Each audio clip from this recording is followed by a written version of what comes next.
Salut les potes, c'est Jiffy, content de vous retrouver aujourd'hui pour une nouvelle vidéo. Ça faisait longtemps et en plus pour une review Air Max One, donc c'est le top. On va parler de la Air Max One Travis Scott, bien sûr, comme tu l'as vu dans la miniature. Est-ce que cette paire c'est une dinguerie ou est-ce qu'elle est surcotée? Bah ça on va le voir tout de suite dans la review. On attaque avec la box comme d'habitude, avec une boîte marron, donc spécial box, ça fait plaisir, un bon point pour Travis. Avec une boîte marron genre façon recyclée, avec un logo Cactus Corporation sur le dessus. Sur le côté on a l'étiquette avec la taille classique, un gros logo Nike, un petit logo Nike et un logo Cactus Jack, voilà, qui est glissé ici et ici, voilà, c'est la même chose. Sur le côté on retrouve un autre logo juste ici qu'on retrouvera sur la paire, un gros logo Nike, et de l'autre côté Cactus Corporation comme sur le dessus. Quand on ouvre la boîte on trouve un papier craft encore avec le même logo Cactus Corporation, et en dessous il y a la paire qu'on va regarder tout de suite. Là voici cette Air Max One Travis Scott, donc ça c'est le coloris Baroque Brown. Cette paire elle est teasée depuis pas mal de temps par Nike et Travis Scott, hein, ça doit faire au moins un an, je sais plus si c'était pour le Air Max Day ou le Sneaker Day. Il y a eu un petit truc sur l'appli Sneakers, on voyait Travis avec des photos un peu, on voyait pas trop bien quoi, mais on avait capté le délire du reverse swoosh bien sûr, comme à son habitude. Donc ça fait un an qu'il nous la tease, mais elle sort que maintenant. Enfin, a priori elle était prête depuis au moins décembre dans les entrepôts de chez Nike, mais dû aux événements tragiques du concert de Travis Scott, Nike avait tout gelé. On pensait même peut-être moi le premier que ça allait jamais sortir. Et ben elle est là, elle est là. Les gens ils commencent à oublier, comme d'habitude avec le temps ça passe. Plus lui il a fait des actions, des fondations, des trucs. Enfin, je vais pas m'étaler, je suis pas fan de Travis Scott donc j'ai pas envie de dire de bêtises. Mais bref, en tout cas, les paires ça y est, Nike les a lâchées, elles sont sorties. Donc ça, comme je vous l'ai dit, c'est le coloris Baroque Brown. Elle existe également en Saturn Gold. On peut appeler le coloris pisse-moi dessus, hein, pour moi en tout cas.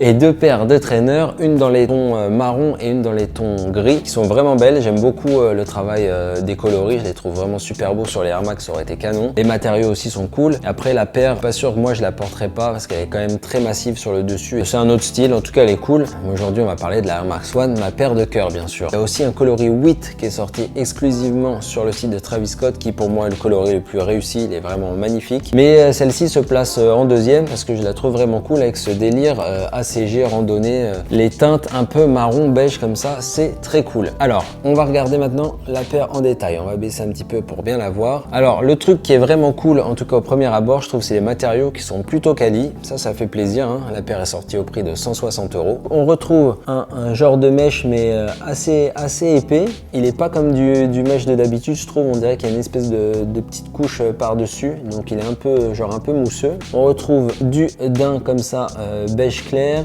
du daim marron un peu plus ici là, qui fait un peu cuir d'ailleurs. Là il y a un petit empiècement qui rajoute un petit truc sur la toolbox, je trouve que ça change, hein. Ça lui donne un peu une autre gueule. Le gros truc bien sûr c'est ce reverse swoosh, ça on aime, on n'aime pas, moi vous savez je suis pas fan, mais je trouve là sur la Air Max ça passe. Je préfère largement à l'intérieur. Si comme sur la trainer ils avaient mis le reverse à l'intérieur, j'aurais été le plus heureux, mais franchement ça passe. Alors pour ceux qui savent pas, cette paire elle est pas sortie tout droit de l'imaginaire de Travis Scott, bien au contraire, il a été pompé comme d'habitude dans les archives de Nike, enfin lui ou son équipe, pour faire en fait une espèce de pocket knife 2.0, parce que la paire c'est la pocket knife qui est sortie en 1998 il me semble, et surtout dans un coloris très similaire, je crois autour de 2000 ou 2001, voilà, je vous mettrai une image. Donc vous voyez, on voit vraiment tout de suite les similitudes, ils n'ont pas été la chercher très loin, cette Air Max One, comme sur les Jordan 1, comme la bleue qu'il avait pris dans les archives. Là c'est un peu la même chose, sauf qu'il y a un peu plus de travail quand même par rapport à la Jordan où c'était vraiment la même chose. Ils avaient juste renversé le swoosh, mais là on voit vraiment l'affiliation de la paire avec bien sûr le système d'attache qui passe ici, vous voyez, il va à l'intérieur, ensuite il ressort ici, hop, il passe ici, là et il ressort là, donc c'est censé resserrer la paire. Je pense que c'est plutôt factice, hein, parce que tu tires, il se passe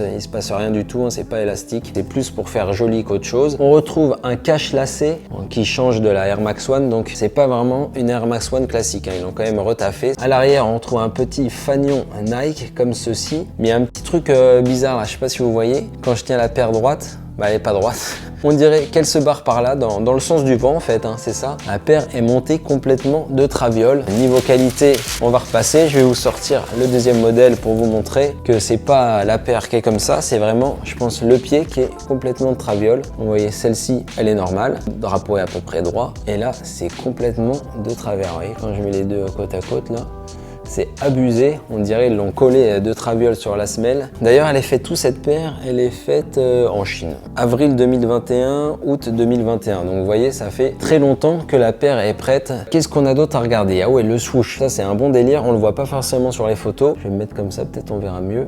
Ce sont en fait des petites perles qui ont été cousues sur le souche. Ça, c'est très joli, c'est très sympa.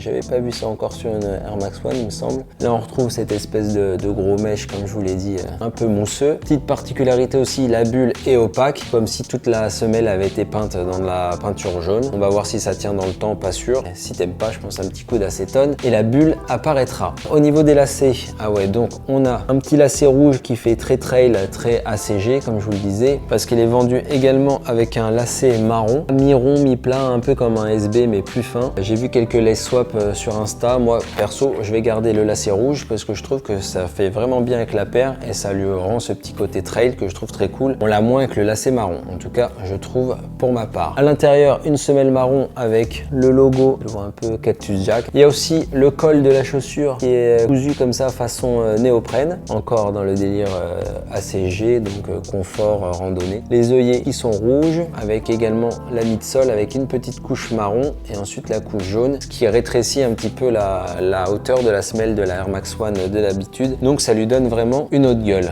Comme ça, avec le souche dans le bon sens, on reconnaît un peu plus parce qu'il y a moins d'éléments. Mais c'est vrai que comme ça, c'est vraiment un autre délire avec également cet empiècement en daim marron. Mais comme je vous le disais, les finitions, moi je trouve ça pas ouf. Bon, déjà le côté tout tordu, c'est abusé. On a quelques traces de colle que tu peux voir juste ici. La paire coûte quand même 160 balles. Là, on voit bien sur le mudguard et ici. Un petit logo aussi, le logo qu'il y avait sur la boîte là qu'on retrouve sur la languette. C'est un C pour Cactus Corporation, je pense les deux C. L'arrière, on a le fanion Nike et là, il est écrit Cactus Jack. Donc c'est sympa, les deux pieds sont différents.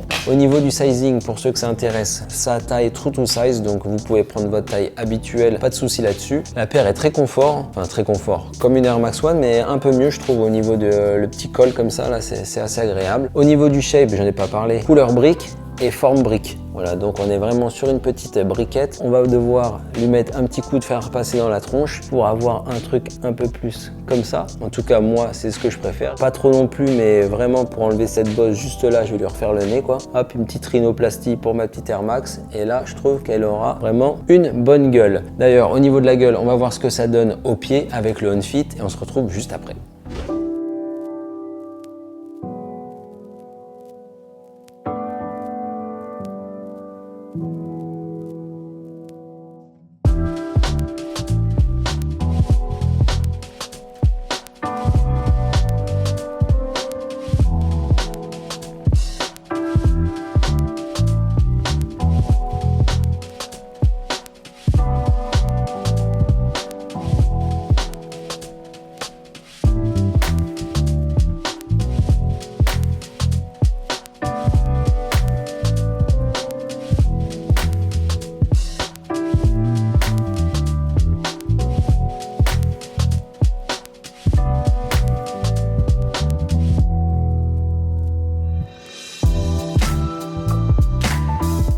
Et voilà pour le On-Fit de la Air Max One Baroque Brown Travis Scott. Petit détail que j'ai pas montré, à l'intérieur de ce pied, on retrouve le logo Nike Air. Hop, on le voit en rouge. Comme je vous disais, les deux pieds sont différents comme à l'arrière. Et je n'ai pas parlé également de la semelle extérieure qui est vraiment très cool. Pour le coup, très bon point là, j'adore. Avec le Cactus Corporation, avec cette semelle vraiment retravaillée, genre façon pneu comme ça. Et là, on a un délire genre, je sais pas, comme si c'était des plantes ou un truc, peut-être le cactus qui pousse. Mais je trouve que c'est cool d'avoir retravaillé la paire jusqu'au bout. On va passer à la conclusion de cette vidéo. Est-ce que cette paire est un banger? Est-ce qu'elle est surcotée? Je dirais ni oui ni non, ça se place vraiment entre les deux pour moi. Surcotée, non, parce que ça reste quand même une paire assez originale. Ça fait plaisir de voir la Air Max retravaillée avec des empiècements qu'on voit jamais. Bon, le souche inversé, ça c'est vraiment Travis, donc je le mets de côté, mais le délire retravaillé, le système de serrage et tout, ça fait plaisir. Mais d'un autre côté, pas banger non plus parce qu'il a rien inventé, vu que c'est une réédition un peu de la Pocket Knife,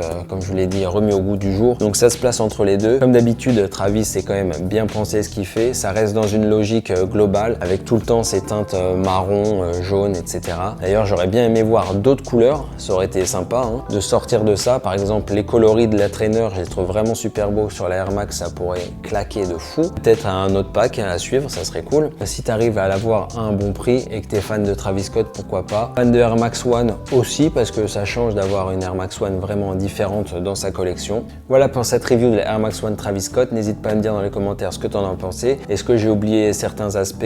Voilà, les commentaires, c'est fait pour ça. Tu peux lâcher ton like pour me souhaiter la bienvenue pour mon retour. Et puis t'abonner à la chaîne si c'est pas déjà fait. Voilà. Et puis nous, on se retrouve très vite pour une nouvelle vidéo. C'était Jiffy. Ciao!